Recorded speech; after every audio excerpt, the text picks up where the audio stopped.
Welcome back to the ZeroW Podcast, where we talk about lifting, coaching, and more. You can learn more about Zero by going to www.zero.com.au. That's Zero with a W. We are also proudly sponsored by Establishment Coffee. Head to establishmentcoffee.com.au. Use the code 025 for 25% off and free shipping. If you're watching on YouTube, don't forget to like and subscribe. That's what all the cool kids say. And if you're on Spotify, hit that 5-star review. We love it. Enjoy the show now. All right, we're back. Oh my God. No. Everyone's on their phones. Welcome back. Another episode of the ZeroW Podcast. Hello. We are live. I thought you were about to do the intro. I was like, no, we don't need to do that anymore. We don't do that here anymore. All right. What have we been up to? Or what have you learned this week? Bridget. What have I learnt this week? Come back to me. You've learned that being toxic is not okay. I learnt that a long time ago, Thomas. Oh. Well, you've learned that you can post it on your story. Correct. I saw heaps of people post that. What are you talking about? Oh, really? Yeah, you weren't the only one I saw post that. Yeah. No, that really that resonated with me. I liked that one. Did you see the thing she posted the other day that's like about working on yourself. How there's no excuse for toxic behavior anymore. We all need to work on being better individuals. Is that like shots fired at someone? No, it's like a little. At me. No, it's not. You're a wonderful human being. You know when people say, "Oh, it's just the way I am." Yeah. And just to excuse their bad behavior. Yeah, it's kind of like coincides with the massive self-love movement, which has a lot of positives to it, but can also highlight some character traits that are potentially quote-unquote toxic. When people say something like that, it never seems like it's coming from a place of love, though, or self-love. Yeah. I used to use it as an excuse for my anger, and I'm like, that's now I look back and I'm like, now that I'm a very calm, stoic kind of guy. Okay. Reads 10 pages of the Stoic book. But like I used to always say that, and then I'm like, that's just a fucking... It's a cop-out. Yeah, it's just an excuse. Yep, I get you. For being a shitty person. Mm-hmm. I'm going to wait next time when someone pisses off James, and I'm waiting for him to go off, and he's like, Thomas, as the Stoics used to say. Marcus Aurelius, what he would have done in this situation. Oh, dear. Okay, Meg, what have you learned or what have you been up to? What have I been up to? What was the question? I'll do what I've been up to because I can't think of anything I've learned. I just got back, literally just getting back into SBD. I've been omitting S&D from my programming. So that's fun. I'm very excited about that. Nice. Mm-hmm. You were excited to squat again. Yes, Yeah, I love nice. squatting. I love squatting. The only reason I haven't been doing it, like if I was still going to do those bodybuilding blocks, I would have had some kind of barbell squat, but it just hurt too much. Even if it's not like the most ideal choice for bodybuilding block, I would have loved to have done it. And I saw you rate the shoes. The Vivos, yeah, they're really good. So if you got wide feet, maybe consider them. You love them too, eh? Mm-hmm. Very much. Do you ever wear them? You've got them too. I've worn them twice. Once as a practice and another time as the actual deadlift shoe. Yeah, right. Why don't you wear them more often? Because then I'd have to kick my own ass when I see myself in the mirror wearing Vivos. I think they look good. No. I'm not a petite female like you. Yeah, that's exactly what I was about to say. I've just realised they actually look good on women. On men, they look wild. Okay. They're definitely a leg up from the average deadlift slipper. Yeah. I'll pay that because deadlift slippers are dank. But not really my style. They're just Dank as in how they look, or Nah, dank isn't like that weed strong. both. All of the above. But because when I see Bridget and Meg wearing them, I'm like, oh, they look good. And then I couldn't. I don't know. imagine. I think they look nice on Meg. I think I look a bit goofy, but they feel good. How about later when you're all downstairs, I'll come downstairs in mine and you try and not laugh. Okay, deal. You see my cankle spilling over the edge. Oh, Thomas. Yeah, there's a guy I really like. His name's Phil Daru. I think he's actually doing a seminar. He's coming to Australia. Phil Daru. He's an S&C coach in America. And he's the coolest dude. And he's jacked. And he wears the Vivos, like I think he's sponsored by them, and they just look so goofy on him. Oh, really? Yeah, like big Jack dude tatted up, and then he's got this I thought you were about to say he pulled it off. Nah. Oh. That's what I mean. If he can't pull them off, no male can in my eyes. It's really just your state of mind, though. He probably thinks he pulls it off, and that's all that matters. Exactly. It's about how you feel. You're right. Yeah, no toxic behavior. Nothing tastes better than how skinny feels. Don't bring that back. A moment on the lips, a lifetime on the hips. Oh, the classics. Wait, what was that one? A moment on the lips, a lifetime on the hips. Oh, no. Don't you remember that one? I've never heard that. Who That's said a- that one? I haven't heard that one either. That one, yeah, says no, that that was a one. classic. Yeah, That was a Really? classic. Yeah. Do you remember who quoted the other one? Nothing tastes as good as skinny feels. Marcus a Aurelius. It's a Celebrity? It's a celebrity. Was it someone like Paris Hilton or a bit more recent? No, before Paris Hilton. Madonna. No. Kate Moss. Yes. Wait, who's Kate Moss? Kate Moss, the supermodel, the British supermodel. I don't know. Wait, just speaking of, you just reminded me. Speaking of those people, sorry, we'll get into the podcast soon. You just reminded me by saying Paris Hilton. Have you guys seen the video of Britney Spears lately? Which With one? like the There's- knives? Which one? Oh yeah, that one's been around for a little while. No, now. the one where she's like dressed as the devil.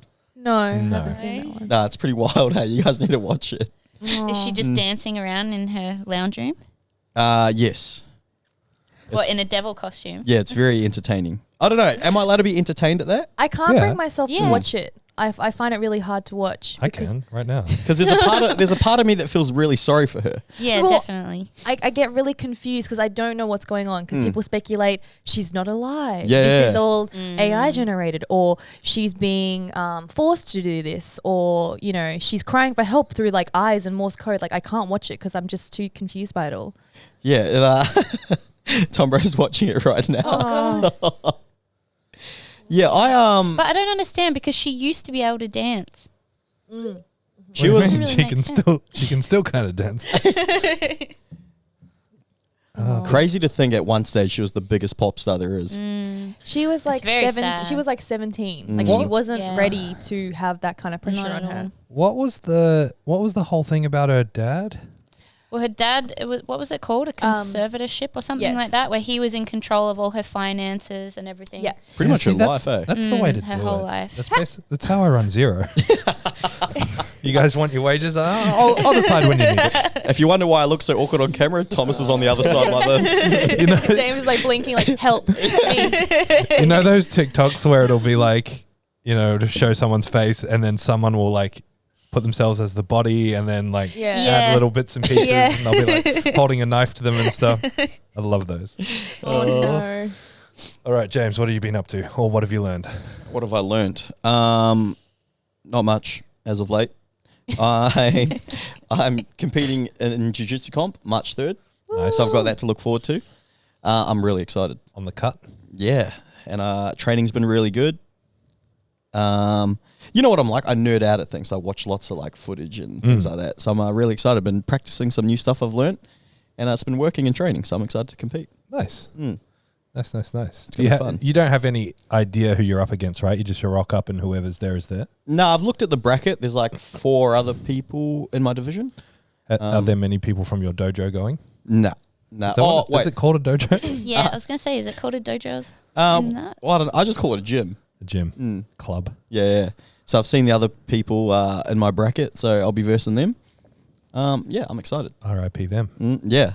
Is it the same as the last one? So like you do like a couple of gi matches and then no gi? Yeah, I've entered both again. Yeah. Nice. Yeah. So I'm excited. Hopefully I can go the whole weekend and win every match. That's my goal. Are you still doing 75 hard? When did I say I was doing that? I really I've been wanting to ask. CJ, cut that out. Wait, some people will message me like, "Hey, bro, hope 75 hard's going well." I'm like, "Oh shit, that's right." That's right. No. So how did I break it? Have I not spoken about how I've broken it? No. I mean, there are signs, but you haven't directly talked about it. No. So I There are broke signs it. He's punching darts out the front every 20 minutes. So I broke it because I went out to dinner with my she's like my auntie, my like best mate's mum. So that's how I broke it. But we've still been really good, eh? Like Yeah, we're still you've- pretty much doing everything. And You've created some really good habits from it. and stuck with them. Yeah. Which was the whole point, right? Just Yeah. keep it rolling. I can't believe I can actually like control myself with food now, which I've never been able to do. At some point, there has to be balance to be found, right? So that's good. Yeah. No, I feel good. Yeah. So that's it. Nice.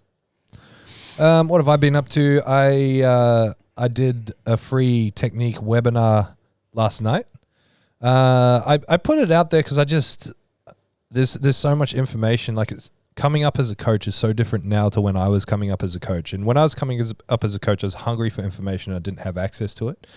And now people have access to too much information, and the information that they have access to is confusing or misleading or biased. And so I wanted to give some free stuff out that I believe is better than a lot of the paid stuff out there. And so I had the time and I did it. And so I only promoted it for a couple of weeks. I think I had just over 200 register and 100 show up, which is a great show rate. You know, for the free webinars that I did during COVID, I had 500 register. I had 100 show up to the first call, maybe a little bit more than 100. Maybe it was like 150.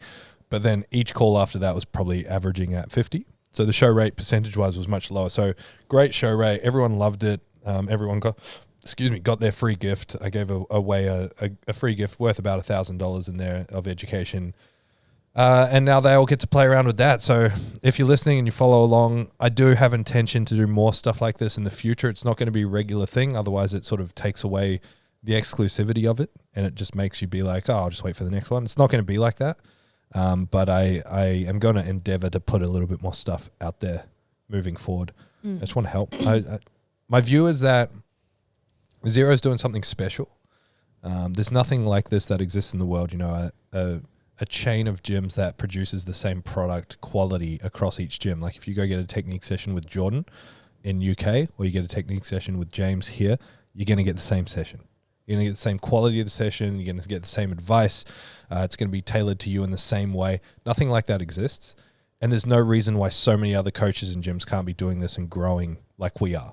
And I want everyone to experience that. So that's why I'm doing this stuff. So it was a ball. It was really fun. Very exciting. Yeah, I did a PowerPoint presentation for the first time since the last time I did a PowerPoint presentation. I worked for the government, and I had to present to a panel of doctors about why they knew nothing about gestational diabetes. And it was the most terrifying presentation I've ever given. Hated every second of it. Yeah. And none of them laughed at any of my jokes, which made it worse. No. Because they're like, we're doctors, and you're just a pathetic nutritionist. No. The hospital hierarchy is the weirdest thing. Like, Yeah. you know how people get like fake celebrity status in gyms?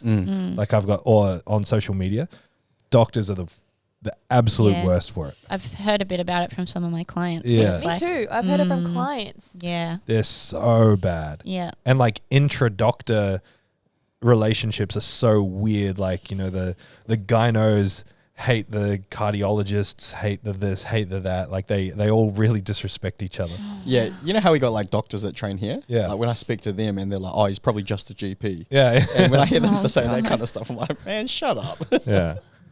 I mean, it's no different to any other profession. Yeah. You know, powerlifting coaches like PT in the gym. What do they know? Yeah, but I just think it's hilarious because they've both done like 10 years worth of education, Yeah. and they've probably the most highly qualified job there is, and they're both just shitting on each other. Yeah. It's the little things. Yep. All right, quotes. What do we got? Nothing. My quote is Very from the unprepared. movie Fried Green Tomatoes. We haven't talked about that yet. I know we have to do a recap. Oh my God. Book club. Movie club. The quote is, if there is such a thing as complete happiness, it is knowing that you are in the right place. I like that. Nice. Very nice. Yeah, it's a happy one. I don't have anything, so you'll have to give me. What do you got, Tom, bro? Mine's a Hormozy one that's stuck with me, which is like the definition of intelligence is the rate of learning. Ooh. Nice. Hormozy is trending at the moment, eh? It has been for a long time. But like even more so now? Yeah, big time. Yeah, he's gotten huge. I feel like Bridget must have felt like 20 years ago in school when she's like, oh, you're only just listening to Metallica now? Hello. Because I've been like, so I changed the structure of the membership at this gym before Hormozy was on social media as himself, because he never had personal accounts.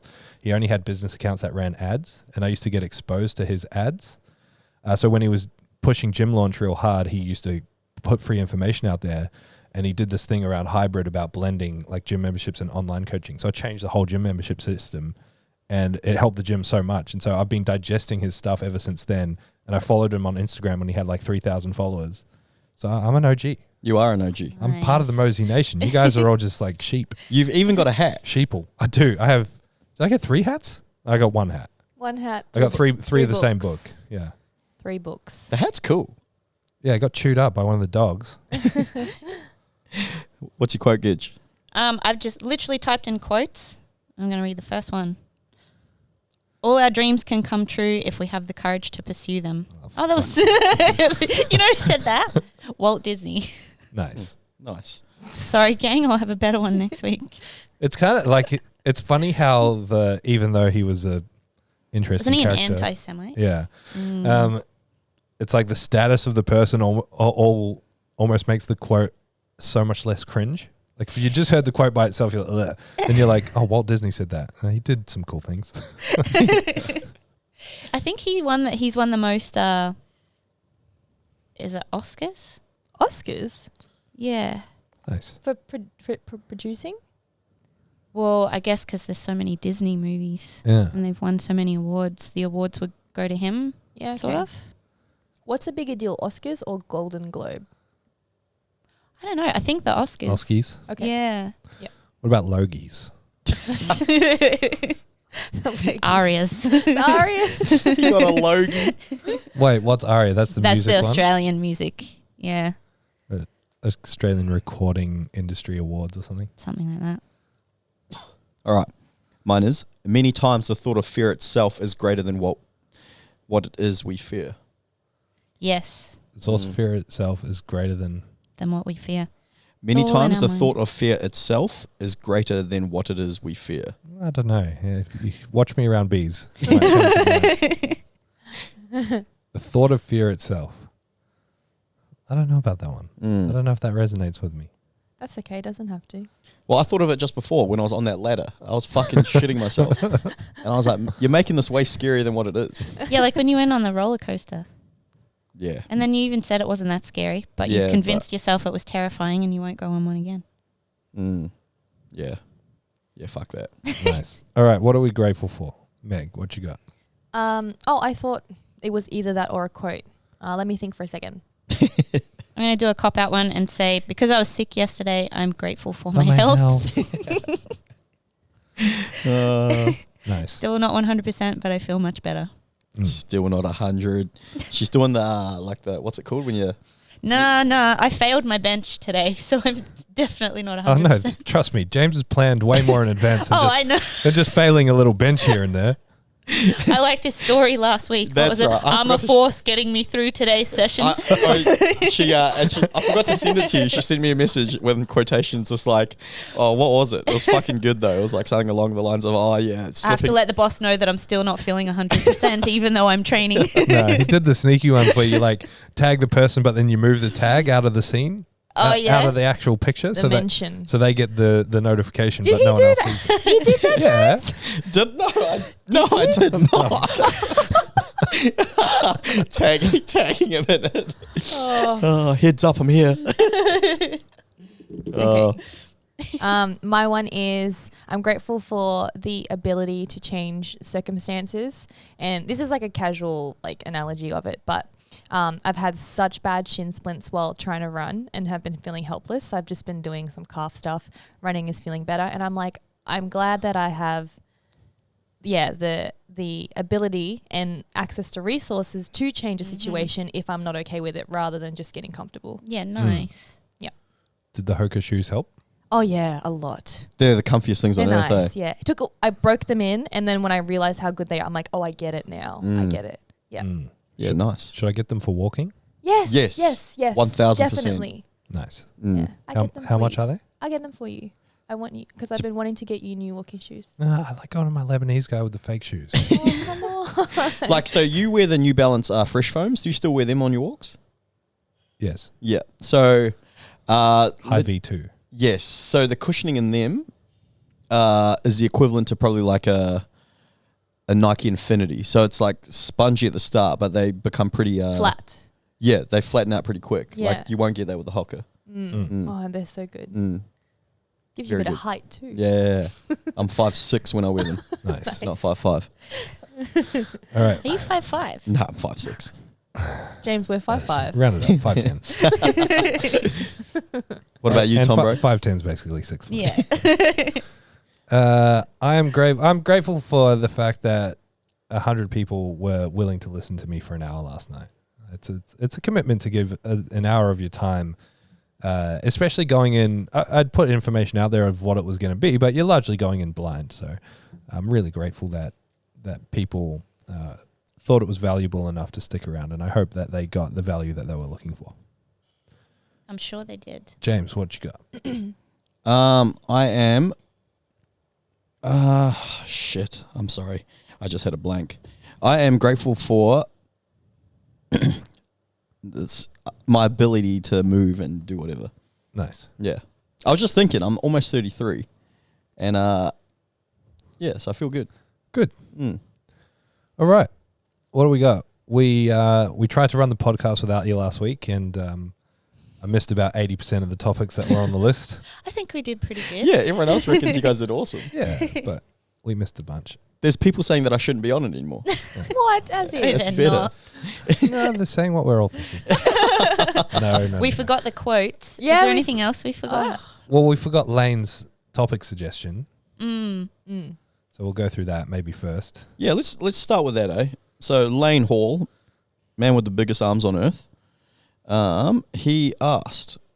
So Lane Hall touched on it in one of Tombo's Q&As, but basically wanting to know your perspectives on one's leverages of each lift and how different leverages can affect how they perform them, like short arms, long torso, short legs make it more difficult in a deadlift due to being over the bar, hips being too far away, etc., but is arguably more beneficial when it comes to squats and bench. Unsure if there's a whole lot to unpack there on the topic or whether it's really relevant because your boy's inexperienced with this side of things, but thought it'd be interesting to hear it from you guys at some point. But No, yeah, it's- how you it's- approach accessories even and whether even what. Yeah. Whether it affects accessories as Yeah. well. No, it's a great question. So thanks, Lane, for reaching out. Sorry, my answer on the Q&A wasn't good enough, and you had to go into someone else's DMs to get what you want. No, it's a great topic to unpack, and it is hard to unpack in a little bit of a text slide. So what do you guys think? Does it matter? What does it matter mean? Well, You make up the context. I'm going to create some context around it. I have never once changed the way I program due to how someone's built. Yeah, I've never really changed the way I cue either. Now that I think about it, So it It's doesn't like- matter to programming. No, I always just think like, you know, how we talk about when we teach technique, we talk about the rules that apply to everybody. And the only difference is it might just look a little bit different because they're all Yeah. built differently, but the rules ultimately remain the same.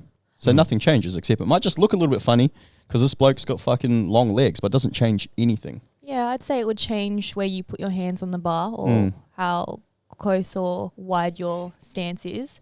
Not much beyond that. I've never thought about it in an accessory standpoint ever. So my brain's like ticking away. I'm trying to think how it might affect accessories. Same. The way I look at it is like it's lots of inexperienced lifters or people that are new to powerlifting will just regurgitate information that they've heard online about limb lengths and things like that. But I don't know, I just look at some people in here, for example. You've got people like Oscar, who's, I don't know, 6'5", 6'4", whatever he is. He's humongous. He squats really well. He benches really well. He's got really long arms. He deadlifts really well. And he's never once made an excuse about how he's built. You know, he chose to do powerlifting. So therefore he's, you know, it's part of the, you chose, I don't know, I just think he chose to do it. Yeah, for sure.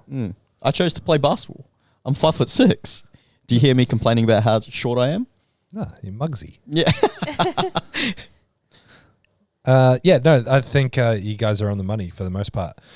There's a lot that goes into this. Well, it's not even that it's a lot that goes into it, but think of it like this, right? So you guys are all coaching someone, and you're looking at this person's squat, and forget their limb length, torso length, anything like that.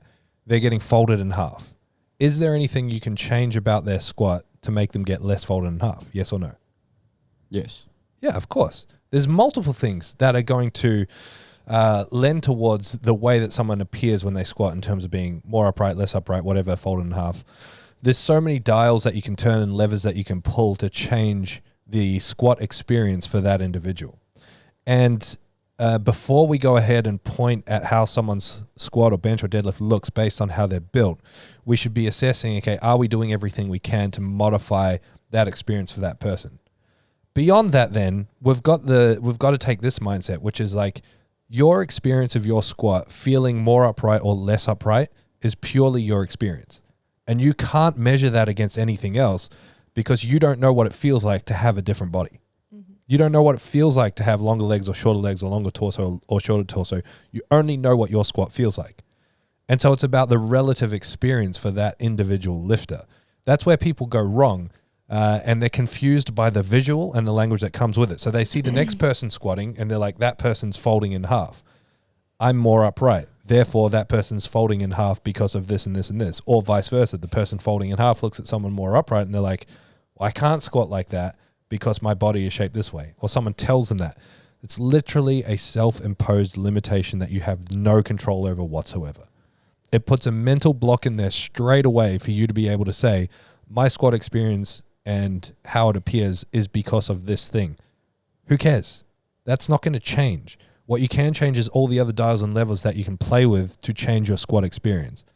And then you've got another layer on top of this, which is what you were getting at, James, where if we're talking about strength training and something like powerlifting, strength is the winner. Who cares how you're built? Ultimately, whoever's strongest wins. And we've got several examples of that. Jason Semler, that guy was built to deadlift. His arms are like orangutan. They drag along the floor, like long as fuck arms. When he benched, he was stiff, completely flat back. He broke the all-time Australian bench record, and then he went on to break it another 4 times. Because no one ever said, you're not meant to be able to bench. One of my first ever members, and the tallest member we've ever had, 7'1", Colin. Wow. He was all legs, and his hands literally finished like at the waistband of his pants. So like relatively, quote unquote, short arms, long as hell legs. Favorite lift? Deadlift. Best lift? Deadlift. Because no one ever said, hey, you're not meant to be able to deadlift well because of how you're built. There's self-imposed limitations. We can change everything else, but we can't change the length of someone's arms. Then the final point, which is really the only point that matters right now, is show me a chart where you can map out, okay, my femur length is this compared to my fib tib length compared to my torso. Therefore, scientifically, I have short this or long that. There's no chart that says you have short femurs or long femurs. You literally just make that shit up. And what for? What benefit does it give you to make that shit up? Nothing. Nothing whatsoever. It doesn't give you an explanation of how your squat looks because I guarantee you haven't addressed all those other points first. And so as far as limb lengths and leverages, who cares? Who cares? So what you're saying is the thing that's damaging is feeding into other people talking about, oh, I'm a deadlift specialist because my arms are long. And so if you look down at your arms, you're like, oh, well, they're kind of like, I guess, shorter compared to this person. Therefore, I'm disadvantaged. Well, the advantage is strength. And it's like, don't get me wrong, I'm not stupid. I've coached over 1,000 people personally. People are different shapes and sizes. There are definitely people who appear to have longer this or shorter that. Absolutely. Like, look at most Chinese Olympic weightlifters. Little short legs, long torso, really upright, perfect front squats, blah, blah, blah. There's definitely individual differences, and potentially genetics aside, strength training aside, may lend to some mechanical advantages or not. But that's not powerlifting, and that doesn't help you again because you can't change that. Yeah, what are you going to do about it? So I'm not discounting the fact that there are differences between people. And I'm talking about strength here. We maximize strength expression through technique. If you're talking about hypertrophy, that's a different ballgame. So like someone might have a very different experience as to how taxed their legs get in a squat based on how they're built because of how much they load their spine or not load their spine. So that's a different story altogether. I'm talking about strength and I'm talking about powerlifting. Mm-hmm. In the context of that, because people always ask me this, right? When you look at someone, can you tell if they're going to be, are they better suited to sumo or in conventional? It's like, well, what do they deadlift more at? Once they've maximized their technique in both, what do they pull more at? Well, they're well suited to the thing that they pull more at. I know plenty of people who can get into a perfect sumo position that still pull conventional because the conventional is stronger. That's all it comes down to. Mm-hmm. Yeah, if you're a coach, there's so many more considerations to take into account when you're writing someone's program than the leverages or whatever. Like when you guys think about programming for someone, like we said before, we've never let it influence the way we write programming for someone based on their appearance and their leverages and whatnot.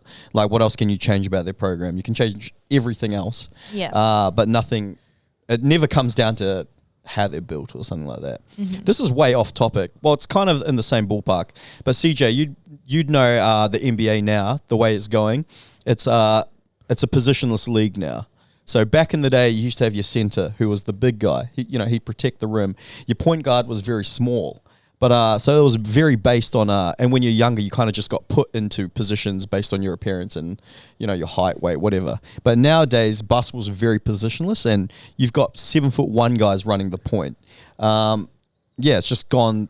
I don't know. There's so many other examples, but I just thought that was a cool one to bring up. That's interesting. Yeah, it's there's so many other sports that are the same. Rugby league's the same. You got props that are the size of 6s and 7s now. I don't know. Yeah, there's always going to be some nerd that claps back with the programming side of things and like, well, actually, if you've got long levers and blah, blah, blah, you're going to load up your back more and can't handle as much volume. Deal with that if you find it to be an issue. Don't assume it's an issue when it's not, because that's just a person-to-person thing. Some people can tolerate more volume because they're fitter and some people aren't. And you can build that fitness and you can change that fitness experience as well. Like, it's all... Again, dials that you can turn, levers that you can pull. These are things that you can change. You cannot change the lem length, lever length, blah, blah, blah, but you can change everything else. And that's where individualization in coaching comes, is like you coach according to your methodology and according to your fixed structure because you know that works. And then you change it based on what you see happening in front of you. And the more confident you have in the standard structure that you have, the more easily you can fit people into those boxes and the less mistakes you make. Yeah, are they getting tired because their femurs are too long? Or are they just getting tired because they can't handle the volume? Exactly. Exactly. And then there's going to be differences between how strong someone is and how not strong they are. It's going to be experience level. It's going to be general fitness. So many things are going to play into it. And so lever length, limb length, things that you can't change, they just become negligible. They just don't consider them. And I think also you'll start using it as an excuse for why your deadlift doesn't feel good or why your bench doesn't feel good, instead of looking at other aspects that might be wrong. Exactly. Exactly. Nice. There you go, Lane. I hope that helps. If it doesn't, slide back into my DMs. Or mine. I just won't reply for you. All right, got a couple topics. I always say that, The next topic is... No, you forgot that. I don't know. Have you guys seen anything about the enhanced games floating around? Not at all. Yeah. I watched an interview with, I think, the swimmer. Mm-hmm. Is it the swimmer guy? Yeah. They got offered 1.5 mil. Mm-hmm. And the naive and stupid comments on the newsreel of him talking about I'm an athlete and my athletic career financially has basically diminished, and this is an opportunity to continue to support my athletic development. Why wouldn't I take it? And all these people are like, you're going to destroy your body. You're going to ruin your endocrine system. Like, what? It's like so obvious that people are so blinded to how all of this stuff actually works. And if anything, we've got people in powerlifting and bodybuilding that are just absolute, monkeys with it. Just take everything and anything and then end up fine. These people are doing it with legitimate compounds under guided medical supervision. They're going to be okay. So that's about all I've seen of it, is just like little whispers of it here and there and people talking about it and mentioning it. But that's the first thing I've seen published, is that swimmer sort of talking about it. Is it a TV show? No, it's like the Olympics, but they're letting people take gear. Is it as highly regarded as the Olympics? Well, it'll be the first one. Yeah, so not at all. Okay. But I look at it because people the people that are promoting it, they're like, we're going to see records smacked, smoked and whatnot. I don't think that's going to happen. Yeah, because the ones in the Olympics are on gear as well. But let's just say, let's look at it quite naively and think, all right, they're all drug free. So let's look at it like IPF lifters are drug free versus non-tested lifters. Like, Yeah. once you're at the top of your sport, whether you're on drugs or not, there isn't that much difference. Do you know what I mean? It just, if you're the best, you're the best, regardless. Yeah. Yeah. Well, I mean, it's like Jesus, you know, what is he? Number 3 total wise? Or number 4? He's up there. No, he's the number 1 total. Not in the world. Yeah. No. I'm pretty sure it is. Over any, yeah. Number 1 total of all time? Mm-hmm. I don't think so. Really? We better fact check that. Or is it still Andrei Milanichev? No, it hasn't been Andre for years. It's been Dan Bell. Oh, that's right. Yeah. Yeah, no. No, I don't think he cracked that record. I think he went number 3. Okay. I can't remember. This is really terrible that we're supposed to be powerlifting experts. I don't follow it that closely yet. I'm really invested in my lifters, is what I'm trying to say. Anyway, like he's at the top of the game, or look at the Taylor Atwoods, or any of these men and women that are just like absolutely crushing it. Basically, Sheffield is like the showcase of like, there's very few untested lifters that are beating those people in those weight classes. And so I agree. I mean, like Lance Armstrong is the perfect example, right? Mm. It's like they were all juicy and he was miles ahead of them. If they were all natty, he'd be miles ahead of them. And if he was natty and a lot of them were juicy, he'd still probably be miles ahead of them. Yeah, he's just the best at that sport. Yeah. Mm. And it's even like, I saw Angus Bradley post about it. He was talking about the same thing. It's like, how many dudes are you going to be able to get? How many of these swimmers, elite swimmers, are you going to be able to find that aren't already training for the Olympics and other, tested federations or whatever? Yeah, it's kind of like they're already past their prime. Yeah. And like I think a lot of it will be, the people that are top 20 in the world towards the 20 end of it, taking gear to get closer to the number 1 in the world. Mm-hmm. And I mean, you can speculate whether that number 1 in the world is juicy or not. Regardless, I don't know. I'm curious to see what happens though. When's it happening? End of the year sometime. I just look at sports like jiu-jitsu and like combat sports and things like that, where drug use is so rampant, it's humongous. But when you look at the people who are at the top, all of them just are the best at jiu-jitsu. Yeah. Doesn't matter if they're fucking strong, got a crazy cardio base, because obviously they're all attributes and qualities that really, they do help your sport. Yeah. But ultimately it just comes down to who's the best at doing the thing. The skill. Yeah. Yeah. I think it would be a different story if you were getting like, let's say Usain Bolt was still at his prime, getting the Usain Bolts, or Michael Phelps when he's at his prime, like blasting them with gear to see what happens. Yeah, that would be cool. That would be cool. You'd have to get them at like 20 years old though and go, hey, before you go down this route, we want to sign you. Yeah. To our federation. Yeah. So I'm curious to see how many like up and comers who, for whatever reason, decide to go that route instead of the other route. It's going to be a piss take though, because the talk surrounding it is going to be it's going to be a shit show after. Oh, look at all these guys on juice and they couldn't even beat them. Like, mate, that guy's a dad that has a job and he's just doing this for the sake of doing it. He got a paycheck. He wasn't a pro athlete to begin with. Like, how many of these guys are we going to see that are actually professional athletes? Yeah. But I mean, it's the story with professional sports and like spectators in general. We're all guilty of doing it. Like you watch a 100-meter race, you see Usain Bolt come first and the guy in 8th, you're like, I just spat everything. Nice try, buddy. Better luck next year. Even though he's like one of the fastest people on the entire planet, like one of the most elite athletes on the planet. And then we're just like, nice try. Well, you watch NFL and like, these idiots don't know what they're doing. All right, you go out there, see how you go. Yeah, I think the hard thing is that it's going to be so overshadowed by the general media perception being like these people are on gear and gear equals bad. That it's gonna discount any athletic endeavors because the general public is gonna be like, it doesn't count, they're on steroids. Yeah, it's yeah, you're right. Well, we'll see. It might generate a lot of money, and they might really, really lean into it. How many untested sports have generated a lot of money that we've seen so far? Is what's the movie we UFC? watched? Yeah, is wrestling one? Oh, pro wrestling? Yeah. I don't know if you can consider it a sport. I think it's a lot more than a sport. Pro wrestling? What is it? Yeah. As in like WWE. Yeah. That's it's definitely more than a sport. Does jiu-jitsu, the big comps, they bring in a lot of money, don't they? Nah. They look huge. They've got that same announcer that does the UFC. Oh yeah, so those comps, that Yeah. comps do, but that's untested. Yeah, Yeah, that's that's what I why- mean. Isn't that what we're talking about? Yeah, that is Yeah, what we're so that comp, there's a comp called ADCC, Mm. and they just look like fucking. Have you seen ADCC? Like Gordon Ryan, Nicky Rodriguez, but these guys look like the pinnacle of like they look Yeah. like bodybuilders, but do It's so jiu-jitsu. fun to watch. Yeah, and they're all juiced to the gills, and it's Mm. cool to watch. Yeah, UFC had a bad doping program back in the day with the TRT. They were allowed to take TRT. Professional strongman is probably one that's up there. Yeah, that's the only one I could think of. Yeah. But there's sports like that are known for like really bad doping, like weightlifting. Yeah. Bigger sports, baseball. Yeah, gymnastics, baseball. Baseball? Yeah, dude. Yeah, Whoa. baseball for sure. CrossFit's pretty bad for that, isn't it? Yeah, but that's like a. I don't know. It's not like a. CrossFit's huge. Yeah. Mm.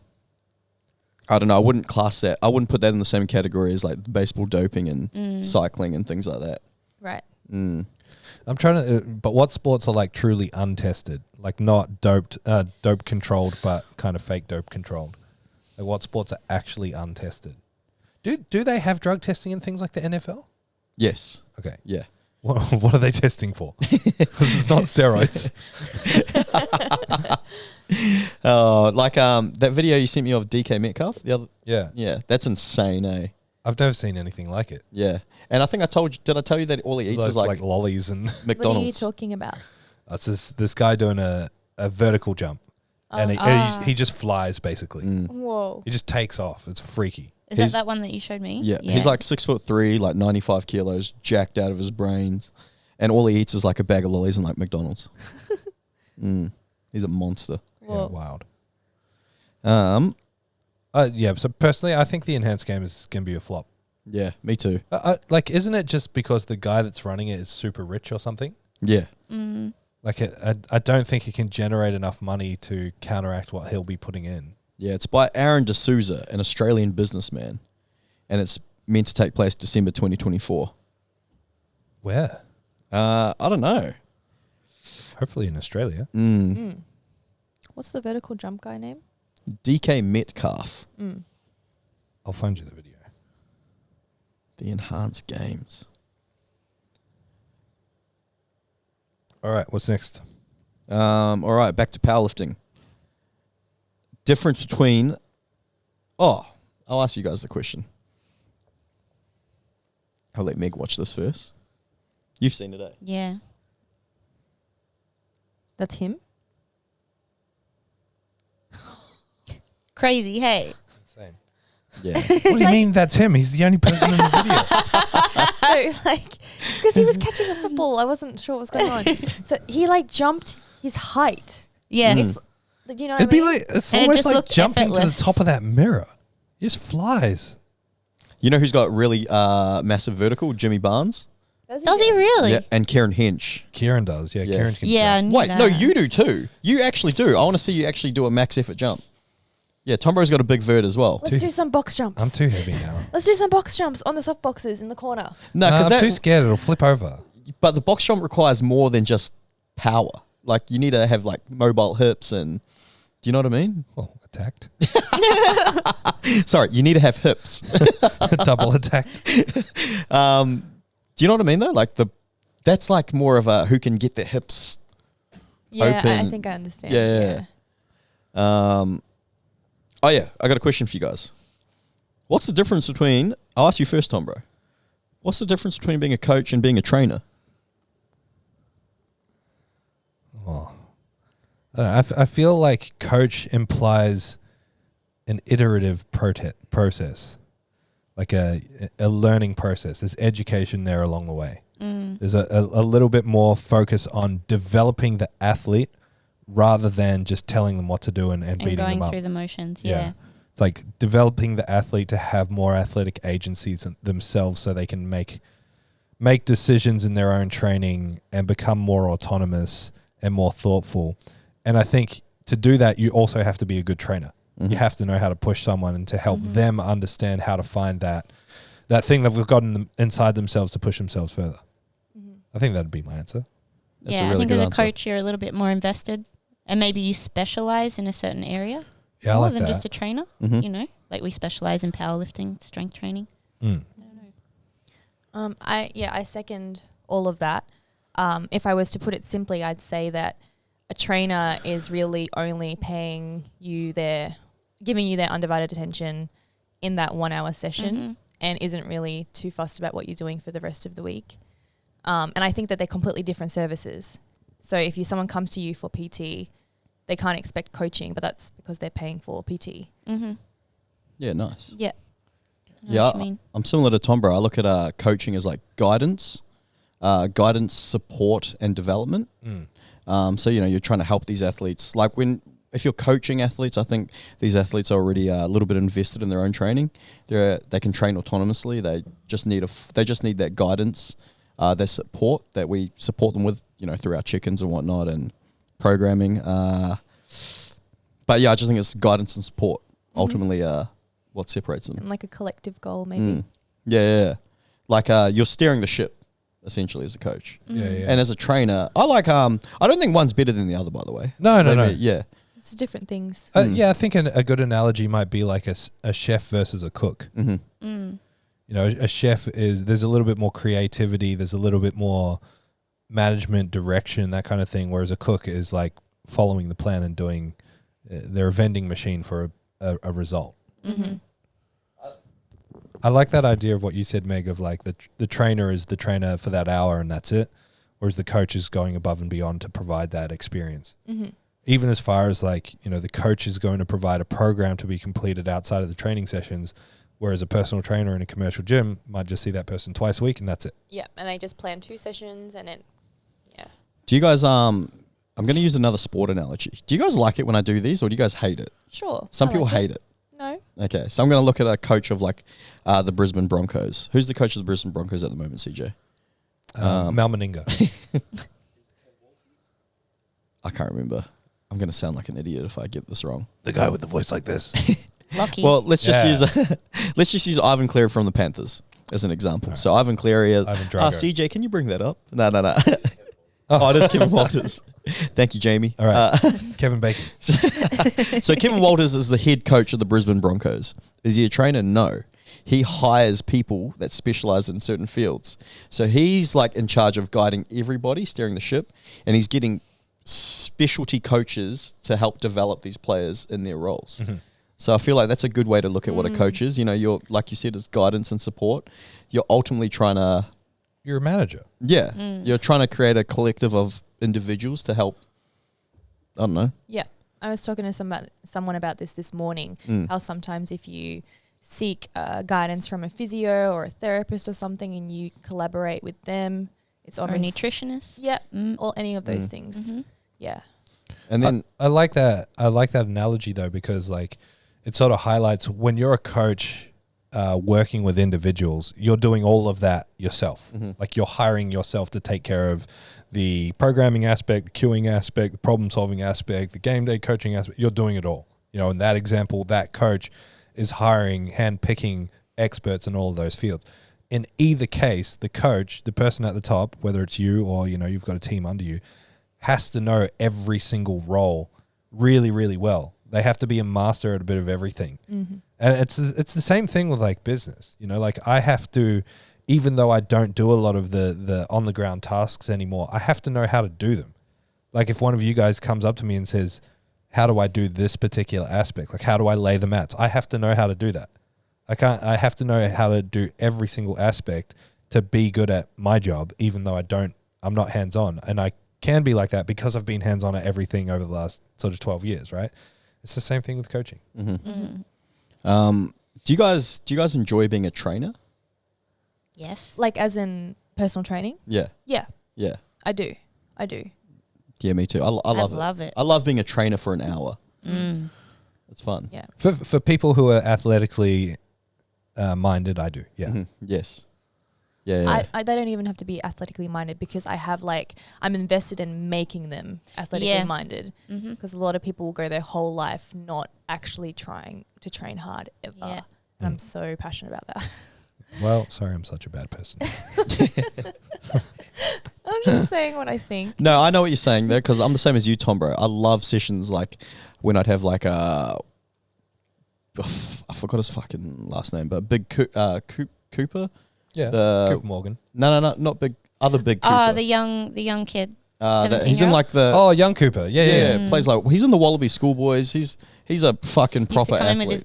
with his dad sometimes. Yeah, Yeah. and his other mate. Yeah. Yeah, so I love people like that, where it's like, sweet, for this next hour, we're going to work hard. Yeah. And they love being in the trenches. And they're like, all right, sweet, I'm here to train. Yeah. You know what I mean? It's not a chore. They know that they're here to train because it's going to help them with the main goal, which is footy, rugby union. That's Yeah, cool. yeah. Mm. Yeah, I'm first to admit I'm not a personal trainer, and I never have been. And I admire people that can do that because it's not an easy job. Yeah. To be a good personal trainer requires you to wear many different hats in the same day, back to back to back to back. You have to almost change your personality to be there for the next person.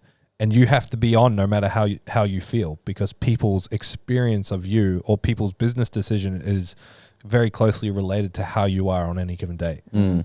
Like you're normally one of the highlights of their day, and they're expecting the same version of you that they got the first time. Yeah. Yeah, Exactly. like how many times have you guys? I reckon we've all been there where you've done a personal training session, and you're like, and you weren't very impressed with yourself. You're like, fuck, like that wasn't my best work, and like they're paying for a service, and like you said, they're there, they want the best of you for that 1 hour.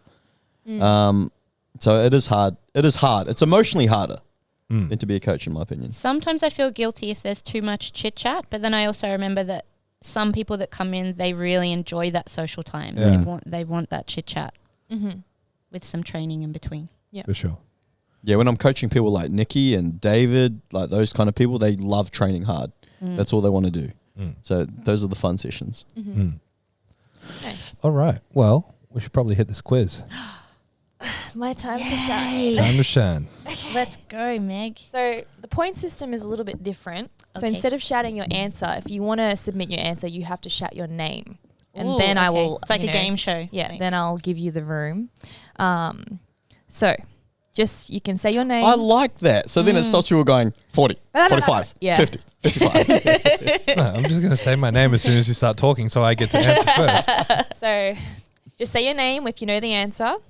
And there's prizes for everyone, but whoever comes out on top gets to choose their prizes. They get to pick 2. Okay. So we'll start off with something easy. What is the only fruit with seeds on the outside? Thomas. Thomas. Strawberry. Yep. Okay. 1 to Thomas. Yes. Are you counting? Okay. Next question. What Latin American sweet translating to sweet milk in Spanish is found topped on ice cream, in flan, and often found drizzled James. Yep. Leche flan? No. Condensed milk? No. Are you allowed to have multiple guesses? No, I'll stop it there. All right. Okay, yeah. So, and is often found drizzled over fruit and inside cakes. There's 3 words.